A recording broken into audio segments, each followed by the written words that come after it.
Прокуратураи Генералии Ҷумҳурии Тоҷикистон тафтиши парвандаи ҷиноятиро бо айбдории Сафарова Зайнабиби Абдураҳмоновна бо моддаҳои 164 монеъ шудан ба гирифтани маълумоти умумии ҳатмӣ, 168 ба шавҳар додани духтари ба синни никоҳ нарасида ва 36 қисми 3, 138 қисми 3 банди А ҳамчун ташкилкунанда ва дар асоси маслиҳати пешакӣ бо истифода аз ҳолати оҷизона ҷинояти таҷовуз ба номуси духтари ба синни 14-солагӣ нарасида 247 қисми 4 банди Б қалоби ба миқдори махсусан калони кодекси ҷиноятии Ҷумҳурии Тоҷикистон ба этмом расонида барои моҳиятан баррасӣ намудан ба суд ирсол намуд.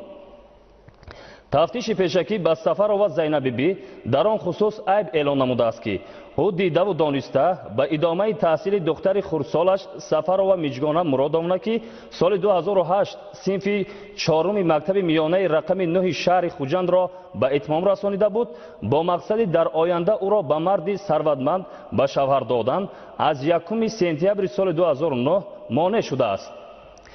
бо ин мақсад Сафарова Зайнабиби бо хоҳиши шаҳрванди Хитой Абуладжиянг Абулайти ки мехост бо духтари хурдсоли ӯ издивоҷ кунад, розӣ шуда аввалҳои моҳи августи соли 2010 дар шаҳри Душанбе хиёбони Рудакӣ як хонаи дуҳуҷрадорро иҷора гирифта, дидаву дониста ки духтараш ба синни никоҳӣ нарасидааст, пинҳонӣ бо бастани ақди никоҳи динӣ маҷбурӣ миҷгонаи 11-соларо бо Абуладжиянги Абулайти 35-сола ба шавҳар додааст.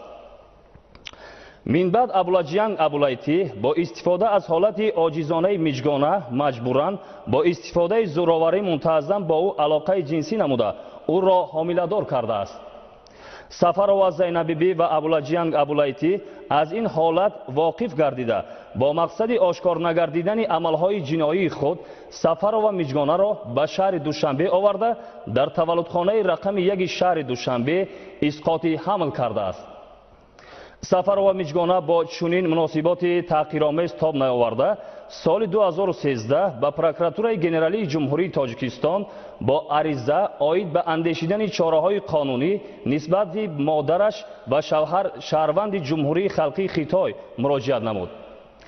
инчунин мақомоти тафтишотии пешакӣ ба Сафарова Зайнабиби дар он хусус айб эълон намудааст ки ӯ дар давоми солҳои 2012-2013 ба боварии як қатор шаҳрвандон аз ҷумла Салимдодов, Қосимов, Мустафоқулов, Дилмуроди Қурғун, Яҳьё Самӣ ва Симилзиян Кайму даромада бо роҳи фиреб дар маҷмӯъ аз онҳо зиёда аз $1 миллион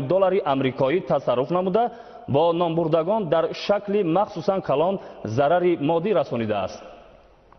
қаблан бо ҳукми коллегияи суддӣ оид ба парвандаҳои ҷиноятии суди шаҳри Душанбе аз 17 феврали соли 2013 Абуладжиянг Абулайти бо моддаҳои 138 қисми 3 банди А таҷовуз ба номус ва 169 бастани ақди никоҳ бо шахсе ки ба синни никоҳӣ нарасидааст гунаҳгор дониста шуда ба муҳлати 18 сол аз озодӣ маҳрум карда шуд.